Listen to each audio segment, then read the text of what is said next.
ప్రతిరోజు 10 ప్రశ్నలు ఉంటాయి. ప్రతి ప్రశ్నకు 6 నిమిషాలు చొప్పున సమయం కేటాయించడం జరిగింది. కావున గంటలో మొత్తం 10 ప్రశ్నలను పూర్తి చేయాల్సి ఉంటుంది. అలా పూర్తి చేయకపోతే చివరిలో కొన్ని ప్రశ్నలు మిగిలిపోతాయి. సంబంధిత సభ్యులు అసంతృప్తికి లోనవడం జరుగుతుంది.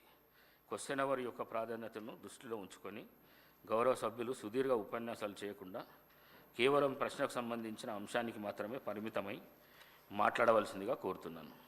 అదేవిధంగా సంబంధిత గౌరవ మంత్రులు కూడా సభ్యులు అడిగిన విషయానికి మాత్రమే పరిమితమై సూటిగా సమాధానాలు చెప్పాలని కోరుతున్నాను.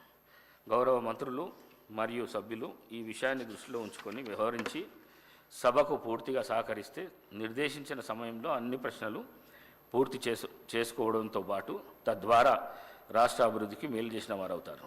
అంతేకాకుండా విలువైన సభా సమయాన్ని సద్వినియోగమై రోజువారీ ఎజెండాలోని మిగతా అంశాలను కూడా పూర్తి చేసుకోవడానికి వీలవుతుంది. దయచేసి ఈ విషయాన్ని అందరూ సభకు సహకరించాలని విజ్ఞప్తి చేస్తున్నాను.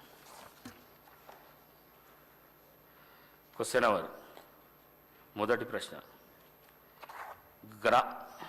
395 గ్రామ పంచాయతీల్లో బీటీ రోడ్లు పంచాయతీరాజ్ మరియు గ్రామీణాభివృద్ధి శాఖ మంత్రి గారు. అధ్యక్ష,